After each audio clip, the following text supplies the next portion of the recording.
अरे सुरेखा बहन जी, एक बात बताओ, किसी प्लम्बर को जानते हो क्या आप? क्या हो गया बहन जी, बड़े परेशान लग रहे हो, सब ठीक तो है ना? अब क्या बताऊं आपको, ठीक क्या होगा। अरे 3 दिन से हमारे रसोई में सिंक के नीचे पानी लीक हो रहा है। दोनों बहुएं रसोई में कदम रखने को तैयार नहीं है। अब आप ही बताओ, मैं तो इसे ठीक नहीं कर सकती ना। अरे इस नास पीटे प्लम्बर के चक्कर में ना समय से 2 टाइम रोटी भी नहीं मिल रही है। पिछले हफ्ते गीजर खराब हो गया था, अब सिंक बिगड़ गया। मुझे लगता है दोनों बेटों को इंजीनियर बनाकर गलती कर दी मैंने। एक को प्लम्बर या इलेक्ट्रिशियन बनाना चाहिए था, क्योंकि इनकी इंजीनियर से भी ज्यादा डिमांड हो रखी है सोसाइटी में। बात तो आपकी बिल्कुल ठीक है बहन जी। अरे आजकल इलेक्ट्रिशियन, प्लम्बर, इनकी तो हालत ऐसी हो गई है कि ये तो डॉक्टर से भी ज्यादा वीआईपी हो रहे हैं। बहन जी, डॉक्टर को तो फिर भी आप एक बार को लाइन में लगने के बाद दिखा लोगी, लेकिन ये तो हाथ ही नहीं आते। लेकिन बहन जी, मेरी बहू तो बता रही थी 3 दिन पहले आपके यहाँ भी पंखा खराब हो गया था। अब इतनी गर्मी में बिना पंखे के गुजारा कर रहे हैं क्या आप लोग, या आपको कोई इलेक्ट्रिशियन मिल गया? अरे बहन जी, पंखा तो हमारा खराब हो गया था, लेकिन आपको ये नहीं पता, हमारे यहाँ काम करने के लिए रूपा आती है, इसलिए ज्यादा दिक्कत नहीं हुई। मैं कुछ समझी नहीं बहन जी।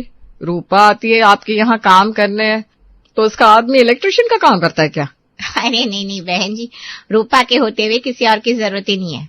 रूपा खुद बिजली का काम कर लेती है। और आपको पता है, ये पंखे लाइट देखना उसके दाएं हाथ का खेल है। ये क्या बात कर रही हो बहन जी आप? काम वाली और इलेक्ट्रिशियन का काम जानती है? ऐसी बात तो मैंने आज से पहले कभी सुनी नहीं। मजाक तो नहीं कर रहे ना आप मेरे साथ? अरे राधा बहन, रूपा कोई ऐसी वैसी काम वाली नहीं है, बड़ी हाई प्रोफाइल काम वाली है वो। आप बस ये समझ लो, काम वाली तो वो शौक से बनी हुई है, वरना इतना हुनर है उसके हाथ में कि आप एक बार उससे मिलोगे ना तो फैन हो जाओगे उसके।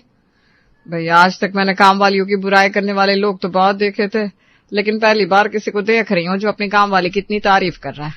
अब तो मिलना ही पड़ेगा आपकी रूपा से। अगर वो हमारे घर में काम करने के लिए तैयार हो जाए, फिर तो समझो ये रोज रोज इलेक्ट्रिशियनों को फोन करने की, उनका इंतजार करने की झंझट ही खत्म हो जाएगी। अच्छा एक बात बताओ, आपकी रूपा के पास टाइम है क्या? हमारे यहाँ काम कर देगी? देखिए बहन जी, पक्का तो नहीं बता सकती, पूछ कर बताऊंगी। अच्छा आप अपना नंबर दे दो मुझे, मैं उसको बोलूंगी, आपको एक बार कॉल कर लेगी। अरे बहन जी, आप ऐसा करो, मुझे अपनी रूपा का नंबर दे दो। अब जरूरत मेरी है तो कॉल भी मुझे ही करना चाहिए ना। पता नहीं उसको याद भी रहेगा कि नहीं, भूल गई तो मेरी और मुसीबत हो जाएगी। घर आकर राधा काम वाली रूपा का नंबर मिलाती है। अरे रूपा काम वाली बोल रही है क्या? मैडम बोल तो मैं रूपा ही रही है, लेकिन एक बात बताती है, आपको काम वाली नहीं बोलने का मेरे को। काम वाली मैं शौक से बने लिए, मैं कोई काम वाली थोड़ी ना है। अभी आप मेरे को जानते नहीं हो। अरे हाँ भाई हाँ, बहुत तारीफ सुन ली तेरी। चल गलती हो गई जो तुझे काम वाली कह दिया। तू ही बता दे, तुझे रूपा ऑलराउंडर कह दिया तो खुश हो जाएगी? क्या मैम साहब, आप भी ना मजाक कर रही मेरे साथ। अच्छा चल ये सब छोड़, काम की बात सुन। देख मेरे घर में ना झाड़ू पोछा बर्तन इतना काम रहेगा, और झाड़ पोछ भी करनी होगी। तेरे पास टाइम है क्या, कर देगी? अरे मैम साहब, ऐसे कैसे बताएगी आप मेरे को? मेरे को अपना अपॉइंटमेंट चेक करना पड़ेगा। क्या बोला, अपॉइंटमेंट? तू काम वाली है या चार्टर्ड अकाउंटेंट जिससे मिलने के लिए अपॉइंटमेंट लेनी पड़ेगी? मैम साहब अभी मैंने बताया ना, मैं काम वाली सिर्फ शौक से बने लिए। अरे बहुत डिमांड रहती है रूपा की। अभी ना नुक्कड़ वाली गली में 3 मैडम लोगों ने अपॉइंटमेंट लेकर रखा हुआ है। पहले उन लोगों से मिलेगी, उधर बात पक्की हो गई तो फिर आपका बड़ा मुश्किल है। अच्छा एक बात बता, वो नुक्कड़ की गली वाली कितना पैसा दे रही है तुझे? देख 100-150 मुझसे ज्यादा ले लेना, लेकिन तुम मेरे यहाँ काम करने आ जा। हाँ अरे मैडम 100-150 की बात ही कमाल कर दी आपने। 100-150 का जमाना किधर बचेला है? आजकल तो 1000 रुपया लेकर भी बाजार में जाओ ना तो मूंगफली खरीदने को मिलती है बस। देखो मैं साफ साफ बोल रही है, झाड़ू पोछा बर्तन और डस्टिंग का इधर मेरे को 7000 मिल रहा है। आप 8000 देती है तो मैं आपकी आप बात फाइनल करती है, वरना काम की मेरे को कोई कमी नहीं है। आपको पता है ना, काम वाली मैं सिर्फ शौक से बनी ली है।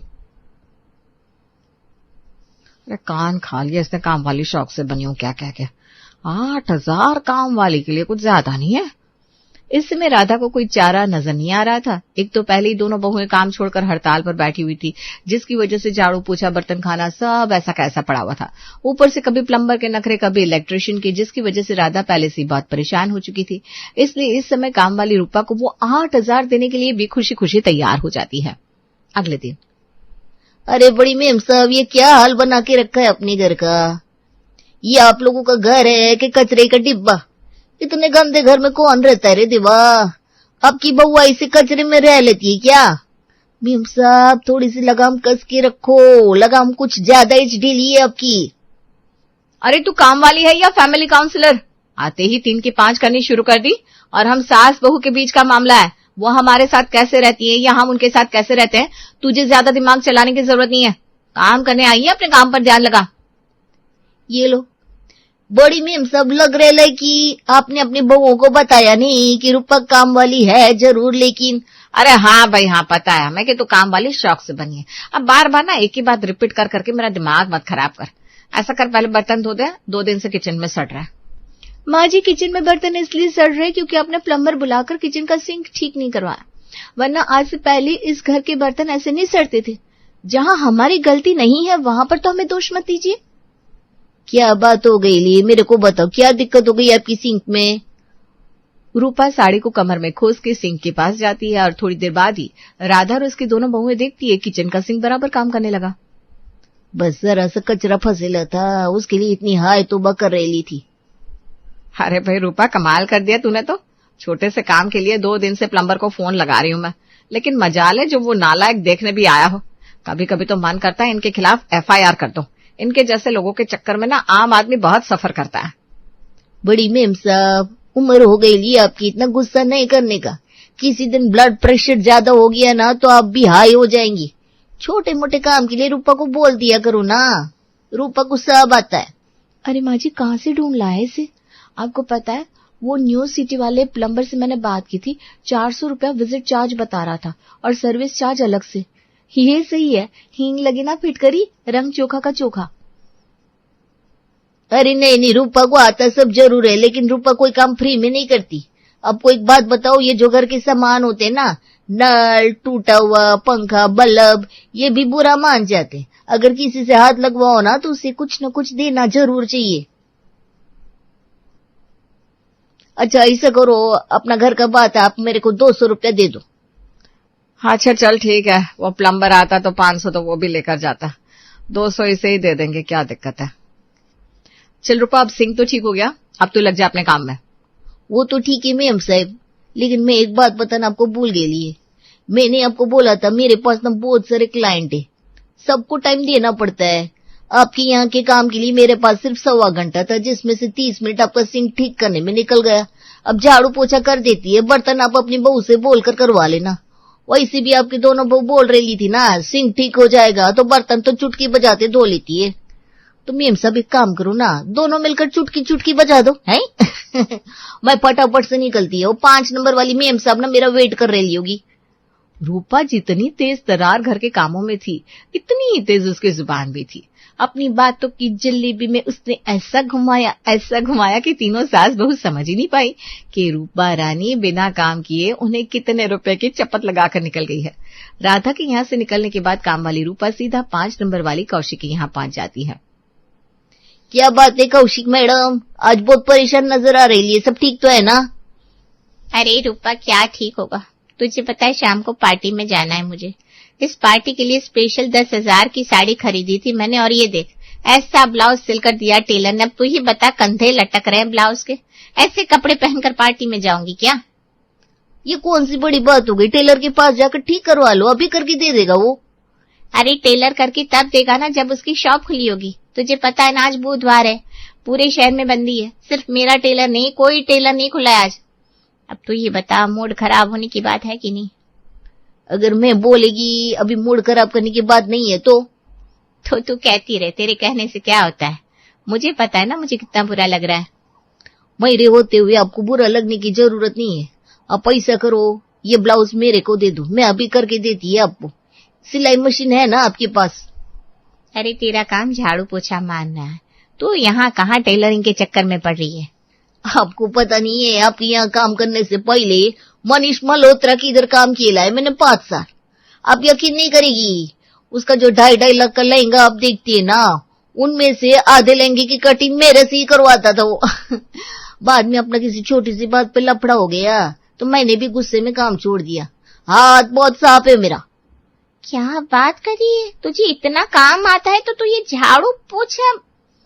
वो क्या है ना मेम साहब, मैं काम वाली शौक से बने लिए, वरना मैं काम वाली थोड़ी ना है। कौशिक को समझ में नहीं आ रहा था कि रूपा की बात का यकीन करे या ना करे, लेकिन इस समय उसके पास कोई और चारा भी नहीं था, इसलिए वो चुपचाप अपना ब्लाउज रूपा के हवाले कर देती है। रूपा भी कमर में पल्लू खोस के सिलाई मशीन पर बैठ जाती है और अगले आधे घंटे में कौशिक का ब्लाउज एकदम ऐसा हो गया था जैसे अभी अभी किसी महंगी बुटीक से बनकर आया हो। कमाल कर दिया रूपा तूने तो। ये 200 मेरी तरफ से रख ले, आज तू नहीं होती तो पता नहीं क्या होता। अरे हद है श्रीमती जी, बातें तो आप ऐसे कर रही है जैसे आपके पास इस साड़ी के अलावा पहनने के लिए कुछ और है ही नहीं। अरे भाई, हर महीने 2-3 साड़ियां खरीद कर लाती है, क्या करती है आप इतने कपड़ों का? कोई और साड़ी पहन लेती तो सुबह से हाय तौबा मचा कर रखी है। देखो मईम साहब, आपका काम हो गया, आप खुश हो गए, अब मेरे को भी खुश करो ना, मैं बड़ी लेट हो रही है, सवेरे से चाय नाश्ता भी नहीं खिलाए, आप 1 कप चाय पिला दो, शरीर में थोड़ी जान आ जाएगी। रूपा की बात सुनकर मिसेस कौशिक खुशी खुशी रूपा के लिए चाय नाश्ता बना लेती है। चाय नाश्ता करने के बाद, मियम साहब आपके हाथ का नाश्ता का करना मैं भी खुश हो गई। सही बताओ तो इतना लेट हो गए लाए, अब काम करने का टाइम ही नहीं बचा मेरे पास, ऊपर से खाने के बाद ना इतना आलस आता है, हिलने का भी मन नहीं करता है। अब आज का काम ना अब मैनेज कर लेना, मैं निकल रही है। अरे लेकिन बात तो सुन। मियम साहब, माना रूपा काम वाली शौक से बने लिए, लेकिन सुपर वुमन आप लोग जबरदस्ती बना रहे लो मेरे को। अरे थक गई रे मैं। अब देखो मेरे पर ज्यादा प्रेशर नहीं डालने का, मैं बता रही, आपको पता है ना काम की रूपा के पास कोई कमी नहीं है। अच्छा चल ठीक है, तू जा। रूपा के जाने के बाद, खाया पिया कुछ नहीं, गिलास थोड़ा बना आना, पैसा भी ले गई मुझसे, चाय नाश्ता भी बनवा लिया, और अब घर का झाड़ू पोछा बर्तन मैं ही कर रही हूँ। अरे रूपा, राधा के यहाँ काम शुरू किया तूने? हाँ मैम, सब पकड़ा तो है, लेकिन वो ना बहुत चिक चिक करती है। आपको पता है ना रूपा के पास काम की कोई कमी नहीं है। देख रही ले ना, मैं ज्यादा चिक चिक करेगी तो उधर का काम छोड़ करके इधर और पकड़ लेगी। अच्छा लाओ, मैं झाड़ू पोछा कर देती है। रूपा भी बेमन से झाड़ू लगाते लगाते सुरेखा की बहू के कमरे में पहुंची थी, तभी वो देखती कि बहू कहीं जाने के लिए तैयार हो रही है। अरे भाभी किधर जा रही ली क्या आप? हाँ, वो मेरे ऑफिस में आज पार्टी है तो वहीं जाने के लिए तैयार हो रही हूँ। भाभी आपका हेयर स्टाइल ना आपकी ड्रेस के साथ मैच नहीं करता है, और ये ऐसा मेकअप तो आजकल कोई करता ही नहीं है। हैं? तो फिर अब बैठो इधर, मैं बताती आजकल क्या चल रहा है। ऐसा मेकअप करेगी ना आपको ऑफिस में सब लोग देखता रह जाएगा। मेकअप के बाद, ओ वाह, ये ले 1000 रुपये। मेकअप तूने बड़ा कमाल का किया है, कहाँ से सीखा? आपको पता नहीं, आपकी इधर काम करने से पहले मैं 3 साल जावेद कबीर की यहाँ काम करती थी, उसकी एकेडमी में काम किए ना मैंने। फिर मेरा ना मेकअप में मान नहीं जमा तो मैं इधर शौक से काम वाली बन गई। बहू के ऑफिस जाने के बाद, रूपा ये कैसा काम किया है तूने? कोई कहेगा घर में झाड़ू पोछा लग गया है, यहाँ वहाँ सब जगह कचरा पड़ा हुआ है, और ये बर्तन देख, ऐसा लग रहा है पानी के नीचे से निकाल कर रख दिया, बिल्कुल चिकनी चिपचिपी हो रखी है। अरे मैम साहब, कितना चिक चिक करती हो आप।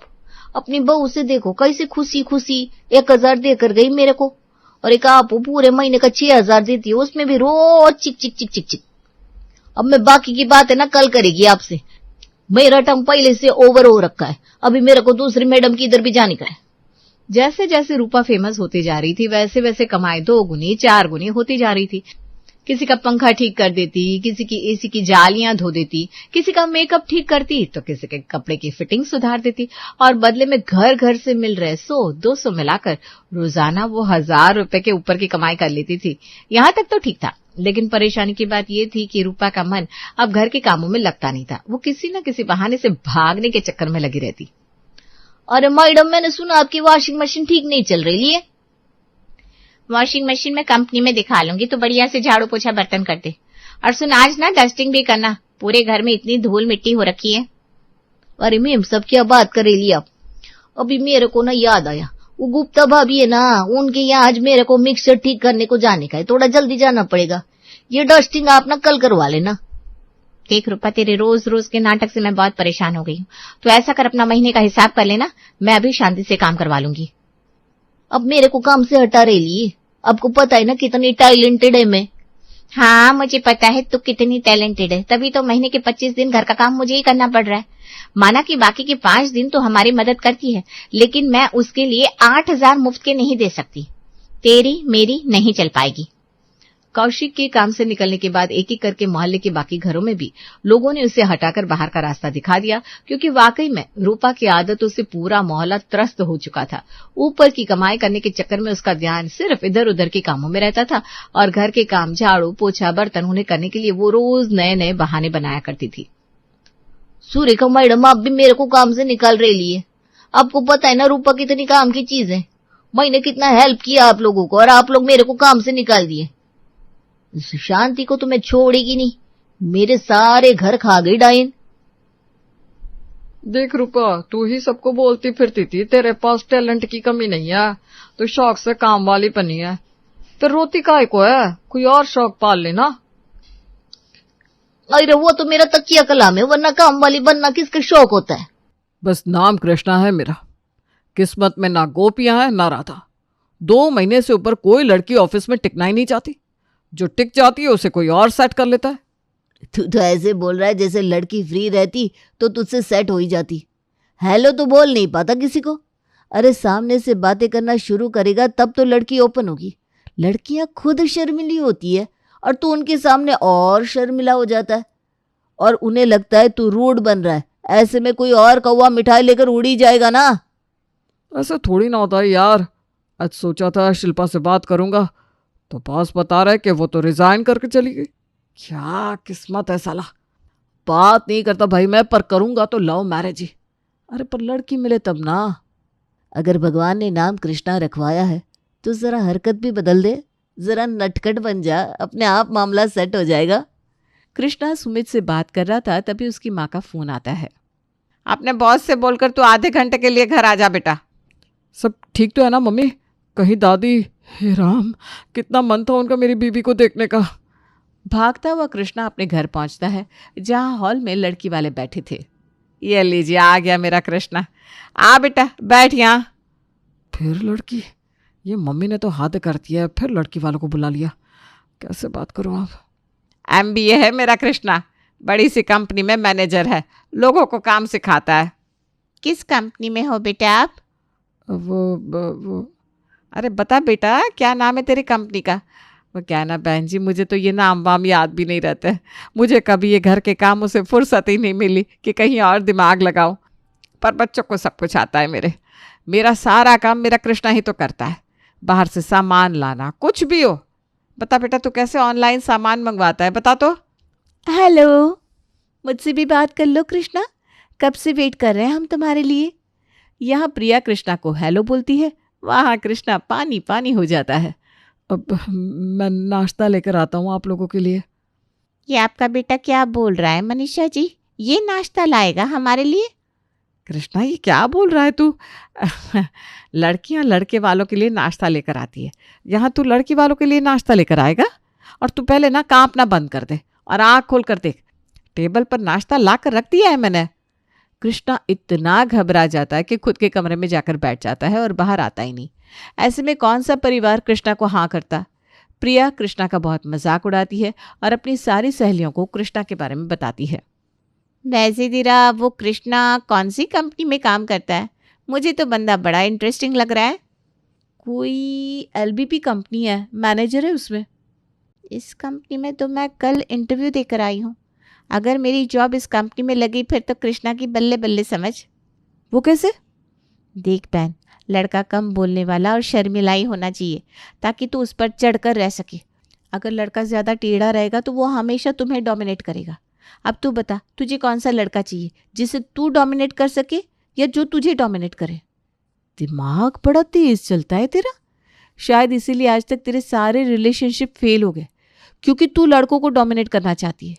अरे भाई, मुझे तो ऐसा लड़का चाहिए जो मेरे बराबर का हो, ना मैं उस पर कुछ फोर्स करूं ना वो मुझे कुछ फोर्स करे। 2 दिन बाद कोमल का सिलेक्शन उसी ऑफिस में हो जाता है जिसमें कृष्णा मैनेजर था। ऑफिस में जाते ही कोमल सबसे पहले ये पता लगाती है कि कृष्णा का बेस्ट फ्रेंड कौन है। सुमित। तो सुमित से दोस्ती करनी होगी पहले। कोमल सुमित से बहुत ही अच्छी बातचीत शुरू कर देती है और ऐसे ही लंच ब्रेक में कृष्णा और सुमित के बीच में बैठना शुरू कर देती है।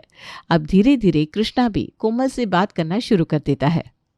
अब बोलो मिस्टर, तुम तो कहते थे तुम्हारे मुंह से बोली नहीं निकलती, अब कैसे बोले जा रहे हो? क्योंकि कभी किसी लड़की ने इतने एफर्ट्स लिए ही नहीं कि मैं कंफर्टेबल हो पाऊँ। एक बार मैं कंफर्टेबल हो जाऊँ ना, फिर मुझसे ज़्यादा इंटरेस्टिंग बंदा दूसरा कोई नहीं है। ये बात तो सच है कोमल, कृष्णा का दिल बहुत अच्छा है और मजाकिया भी, बस इसे खुलने में ज़रा वक्त लगता है। तू आज कोमल को कुछ कहने वाला था ना भाई, बोल दे। हाँ बोलता हूँ ना। I think I like you Komal, मैं तुम्हें बहुत पसंद करने लगा हूँ। मेरे घर वाले मेरे लिए लड़की देख रहे थे, पर मैंने उन्हें मना कर दिया कि आप लोगों को लड़की देखने की ज़रूरत नहीं है। पर मैं तुमसे पहले पूछना चाहता हूँ, क्या तुम मेरे साथ इस रिश्ते को आगे बढ़ाना चाहोगी? कोमल जो चाहती थी वही हो जाता है और शादी कर कोमल कृष्णा के घर आ जाती है। अब शुरू होता है असली खेल। सुहाग रात के वक्त बातों बातों में कृष्णा कोमल से कहता है, अगर तुम्हें आगे जॉब करना है तो तुम कर सकती हो कोमल। मेरे घर वालों को तो तुम पहचान ही गई होगी, कोई कुछ नहीं कहेगा, हम कोई कुक रख लेंगे। इतनी पागल हूँ क्या मैं? अरे जॉब ही घर से फ्रीडम मिले इसलिए ज्वाइन किया था। अब तुम इतना कमा रहे हो तो मैं क्यों काम करूं? और अगर रसोई को कुक को दे दिया तो आफ्टर मैरिज लाइफ कैसे एंजॉय कर पाऊंगी मैं? कृष्णा, मैं मानती हूँ कि प्रमोशन के बहुत चांसेस है मेरे और मैं प्रोफेशनली कुछ अच्छा कर भी सकती हूँ, पर शादी के बाद अगर सास ससुर की सेवा ही नहीं की तो क्या फ़ायदा शादी का? आई लव यू यार कोमल। कृष्णा कोमल की बात सुनकर और भी खुश हो जाता है और अगले दिन से दोनों की नॉर्मल लाइफ चलने लगती है। शाम के 7 बजे कृष्णा ऑफिस से वापस लौटता है। पूरा टिफिन तुम कब से खाने लगे कृष्णा? कहीं तुम अपना टिफिन सुमित को तो नहीं खिला देते? अरे नहीं नहीं मेरी डार्लिंग, तुम्हारा बनाया खाना मैं किसी से शेयर नहीं करता। इतना अच्छा खाना बनाती हो कि मैं पूरा चट कर जाता हूँ। खाओ मेरी कसम। अरे कसम क्यों दे दिया कोमल तुमने? वो क्या है ना, ऑफिस के बाहर एक कुत्तिया ने बच्चे दिए हैं तो मैं अपना टिफिन उससे दे देता हूँ। हाय मेरा बेटा कितना अच्छा है, बहुत अच्छा काम करता है कृष्णा तू। ऐसी बात है तो उस कुतिया को देने के लिए अलग से रोटी ले जाया कर। बच्चों को दूध पिलाती है ना, भूख लगती होगी उसे। कृष्णा की जिस बात से सभी खुश हो जाते हैं उस बात से कोमल नाराज होकर रसोई में चली जाती है। कुछ देर बाद सभी खाने पर बैठते हैं। बिना एक शब्द कहे कोमल सभी को खाना परोसती है। आलू मटर की सब्जी बनाई है बहू, अच्छा है अच्छा है। कल तेरी ननद आने वाली है कोमल, तो सारी तैयारी कर लेना और गाजर का हलवा याद से बना लेना, उसे बहुत पसंद है। कितना मन था ना तुम्हें दीदी से मिलने का, तो लो कल आ रही है तुम्हारी इकलौती ननद। पर कोमल रिप्लाई नहीं देती और चुपचाप रसोई का काम निपटा कर सोने चली जाती है। कोई बात हुई है क्या तुम दोनों के बीच? ये बहू कुछ बोली क्यों नहीं? पता नहीं पापा, खाना भी खाया था क्या उसने? नहीं, बहू ने तो खाना भी नहीं खाया, बिना खाए सोने चली गई। तू जाकर बात कर बेटा। कृष्णा कमरे में जाकर कोमल को मनाता है। वो टिफिन वाली बात से नाराज हो गई ना तुम? सॉरी बाबू, वो मैं तुम्हें हर्ट नहीं करना चाहता था। पर हर्ट तो कर दिया ना कृष्णा, तुमने इतना साफ झूठ कहा। वो तो मैंने तुम्हें मेरी कसम दे दी, वरना तुम रोज वही झूठ सुनाते रहते। अरे ऐसा नहीं है कोमल, मेरी बात सुनो। मुझे भूख तो लगती थी पर मैं पूरी टिफिन नहीं खाता था, आधा उस कुतिया को देता था ताकि इतनी ठंड में उसकी बॉडी में थोड़ी गर्माहट आ जाए ना। कुछ दिन में तो वो अपने बच्चों को लेकर दूसरी जगह चली जाएगी, फिर तो पूरा टिफिन मैं खुद ही खाता ना। इसमें झूठ तो नहीं हुआ ना, सिचुएशन थी ऐसी। ठीक है, मान लिया। अब बताओ कि दीदी यहाँ खुद आ रही है या तुमने उन्हें फ़ोन करके बुलाया है? अरे मैंने नहीं बुलाया कोमल, वो तो जीजा जी का ट्रांसफ़र इंडिया हो गया है, इसीलिए दीदी वापस आ रही हैं। क्या जीजा जी का ट्रांसफ़र इंडिया हो रहा है? मतलब अब आना जाना लगा रहेगा? हाँ। और अगली सुबह कोमल की ननद किरण उसके ससुराल पहुंच जाती है। हेलो भाभी, फाइनली मैंने आपको देख ही लिया, वीडियो कॉल के अलावा इन पर्सन। कैसी हो तुम कोमल? मुझे तो लगा था कि अब अपने भांजे के साथ ही अपनी भाभी को देखने को मिलेगा, पर बाय गॉड ग्रेस तुम्हारे जीजा जी का ट्रांसफ़र इसी शहर में हो गया है। बस 10 मिनट की दूरी पर ही रहेंगे हम दोनों। सिर्फ 10 मिनट की दूरी पर? मेरा मतलब है ये तो बहुत अच्छा हुआ दीदी। अपनी जिस ननद को हर बार वीडियो कॉल कर कोमल घर आने को कहती, आज उसे अपने सामने देखकर कोमल बड़ी नाराज़ थी। अपनी बीवी का उतरा चेहरा देखकर कृष्णा को इस बात का अंदाज़ा हो गया था कि कुछ तो गड़बड़ है। वो कोमल के पीछे पीछे रसोई में जाता है। सोचा था दीदी से अच्छे संबंध रखूंगी, तो जब भी यूएस जाना होगा उन्हीं के घर में रुक जाऊंगी और अपने बच्चों की पढ़ाई भी वहीं करवा दूंगी। पर ये तो खुद यहाँ आ गई। खुद में क्या बड़बड़ा रही हो कोमल? खाओ मेरी कसम, जीजा जी को यहाँ ट्रांसफर लेने तुमने तो नहीं बुला। मुझे समझ में आ रहा है कि तुम इन्हें बुलाया होगा दीदी को। अरे नहीं बाबू, तुम्हारी कसम, मैंने नहीं बुलाया दीदी को। अब तुम ही बताओ, मेरी शादी में दीदी नहीं आई थी। देखा जाए तो आज मेरी मुंह दिखाए उन्होंने पहली बार की है, तो कम से कम मेरे हाथों में कुछ तो रखना चाहिए था। पर इसको में कोई सगुण अपशगुन माने तब ना। और तुम ऑफिस निकलो, दीदी के चक्कर में छुट्टी मत मार लेना। कृष्णा टिफिन लेकर बाहर जाता है और सभी डाइनिंग टेबल पर नाश्ता करने बैठ जाते हैं। कोमल जैसे ही सभी का खाना लेकर बाहर आती है, किरण कहती है, अरे खाना बाद में खिलाना सबको, पहले अपना ये गिफ्ट तो देख लो। दीदी तुम्हारे लिए यूएस से इम्पोर्टेड बैग लाई है कोमल। जरूर कृष्णा नहीं बोला होगा, वरना उसी वक्त गिफ्ट दे सकती थी दीदी। इसकी क्या जरूरत थी दीदी, कितने पर्स तो है मेरे पास। अरे ये तो कुछ नहीं है, मेरा लगेज आना बाकी है, असली गिफ्ट उसमें है। भाई ने भर दिए होंगे कान, अब ये पुराने सामान को गिफ्ट गिफ्ट बताकर मुझे थमा देगी। कृष्णा बड़ा खुश होता है, उसे लगता है कि अब कोमल की नाराजगी खत्म हो जाएगी। पर यह कहाँ होने वाला था। आज ऑफिस में कृष्णा कोमल के फ़ोन का इंतज़ार करता रहता है, पर कोमल उसे कॉल ही नहीं करती। रात को जैसे ही कृष्णा घर लौटता है, दरवाजे पर कोमल कहती है, गिफ्ट वाली बात तुमने ही कही थी ना दीदी को। कैसे, कौन सी गिफ्ट? मुझे तो कुछ पता नहीं। खाओ मेरी कसम। अरे तुम अभी तक वहीं अटकी हो कोमल, मैंने कुछ नहीं कहा दीदी से, सच्ची। सुबह तुम्हारा कॉल नहीं आया तो मुझे समझ जाना चाहिए था कि कोई दूसरी बात है, पर मुझे लगा ननद भाभी एक दूसरे के साथ बिजी होंगी, इसलिए मैंने कॉल नहीं किया। वो तो मैं समझ रही हूँ कि तुमने कॉल क्यों नहीं किया। आ गई होगी ऑफिस में कोई नई तितली। मेरे कॉल से ऐसे भी तो तुम परेशानी होते थे ना। कितने अच्छे मूड से आया था कि सभी रात को मोहन की चाट खाने चलेंगे, पर तुम तो दरवाजे पर ही शुरू हो जाती हो। बोली भी टेढ़ी हो गई अब तो तुम्हारी। सही है भाई। अब हर वक्त कोमल बस एक ही टंटा अपनाती, खाओ मेरी कसम, कृष्णा खाओ मेरी कसम। इसी तरह दिन बीत रहे थे। क्या बात है कृष्णा, आजकल बहुत अपसेट रहता है, भाभी भी तुझे कॉल नहीं करती। क्या करूँ यार, उसे शक है कि ऑफिस में कोई लड़की है जिसके चक्कर में मैं हूँ। अब उसे कैसे समझाऊं कि ऐसा कुछ नहीं है। अब दीदी पास ही रहती है तो आते जाते मम्मी से मिल लेती है, तो वो उस बात से चिड़ी रहती है कि तुमने ही पास में घर दिलवाया होगा अपनी बहन को। अरे भाई, इतनी सी बात पर तू अपना मूड क्यों ऑफ कर रहा है? मेरे घर में तो ये रोज ही चलता है। हम शादीशुदा मर्दों का जीवन ही यही है। मैं तो झूठी कसम खा लेता हूँ। नहीं नहीं नहीं, कोमल की झूठी कसम मैं नहीं खा सकता भाई, कोई और आइडिया दे। तो जाकर भाभी को एक अच्छी सी गिफ्ट दे दे, महंगी देना, देखना खुश हो जाएंगी। कृष्णा ज्वेलरी शॉप जाकर सोने की इयररिंग्स कोमल के लिए खरीद लेता है। रात को कृष्णा कोमल को सरप्राइज देता है। वाह कृष्णा, इयररिंग्स। 1 मिनट, जरूर 3 सेट लिए होंगे तुमने। एक मम्मी जी के लिए, एक अपनी बहन के लिए, और फिर बचा हुआ मुझे मिल गया है ना। अरे सिर्फ यही इयररिंग्स लिए मैंने, सिर्फ तुम्हारे लिए कोमल। खाओ मेरी कसम। तुम्हारी कसम। आज शाम को तुम्हारा नंबर बिजी क्यों था? किससे बात कर रहे थे तुम? ऑफिस के नंबर पर कॉल किया तो पता चला तुम 2 घंटे से ऑफिस में नहीं थे। जैसे तुमने मुझे पटाया था, किसी और को पटाने में तो नहीं लग गए? ये बोलती हुई कोमल जाकर कृष्णा के ऑफिस बैग को चेक करने लगती है। ये टिश्यू तुम्हारे बैग में? तुम तो रुमाल यूज करते हो। कृष्णा पूरी तरह अपसेट हो चुका था, उसके चेहरे से खुशी ही गायब हो चुकी थी। वो हर वक्त बस डरा सहमा सा रहता। और ऐसे में एक शाम वृंदा अपनी बेटी के ससुराल पहुंचती है, रात के खाने पर। और रोटी नहीं कोमल, मेरा पेट भर गया। कहीं उसी ऑफिस वाली के साथ बाहर तो नहीं खाकर आए तुम? खाओ मेरी कसम। ये क्या तो बात बात पर दामाद जी को अपनी कसम देती रहती है। जब से आई हूं तब से देख रही हूं, हर 2 मिनट में कसम खाओ कसम खाओ। 5 मिनट देरी क्या हुई? बाइक का तेल ही खत्म हुआ था ना। खाओ मेरी कसम, क्या है ये सब? वो तो हम दोनों का चलता है मम्मी, तुम छोड़ो ना, तुम खाने पर फोकस करो ना।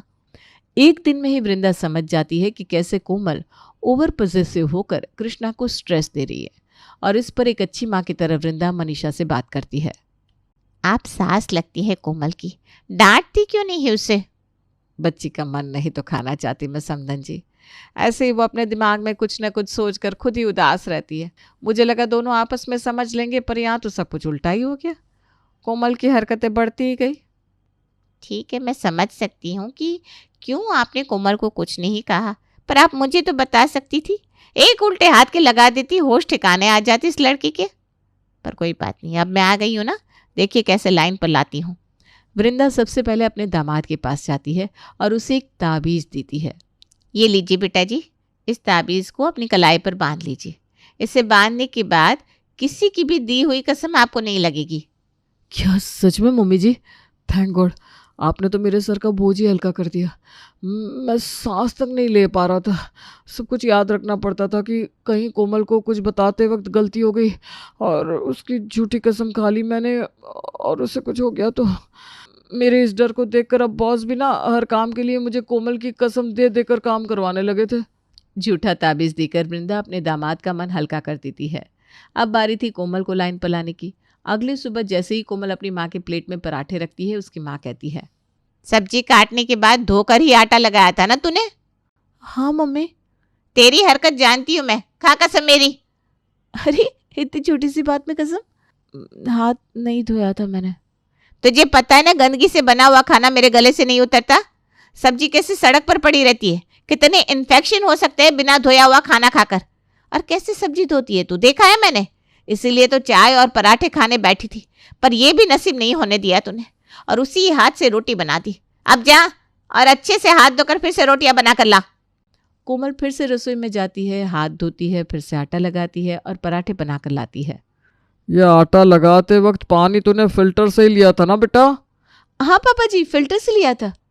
जितनी तू हड़बड़ गाड़ी है ना, मुझे बिल्कुल पता है फिल्टर से नहीं लिया होगा। खा तू कसम मेरी। सच बताऊं तो मुझे याद नहीं है मम्मी। अब झूठी कसम कैसे खा लूं तुम्हारी। मैं फिर से आटा लगाकर पराठे बनाती हूँ। ऐसे ही पूरे 3 घंटे तक कोमल सिर्फ और सिर्फ नाश्ता ही बनाती रह जाती है। किरण भी वृंदा से मिलने अपने मायके आती है और वृंदा को एक इम्पॉर्टेंट गिफ्ट देती है। अब रिटर्न में कोमल को भी कुछ देना पड़ता है। ये गिफ्ट मैंने आपके लिए मंगवाया है दीदी, इम्पोर्टेड है दुबई से। सच में कोमल, थैंक यू। तूने अपनी ननद के लिए दुबई से गिफ्ट मंगवाया? कसम खा मेरी। क्या मम्मी, तुम हर वक्त कसम कसम की रट लगाए बैठी रहती हो। अब लाइफ है, हर वक्त आदमी कसम नहीं खा सकता। तू हर वक्त कसम नहीं खा सकती तो दामाद जी कैसे हर बात में कसम खा लेते हैं? टेंशन से आंखों के नीचे गड्ढे पड़ गए बेचारे के, जो तुझे नहीं दिखाई दे रहे थे, क्योंकि तुझे तो सिर्फ खुद से मतलब है। आज के बाद अगर तूने दामाद जी को कभी बेफिजुल में कसम दी तो तुझे मेरी कसम है। वृंदा का ये आइडिया ऐसा काम आता है कि कोमल आ जाती है लाइन पर और इसी तरह वृंदा अपनी बेटी के रिश्ते को बचा लेती है।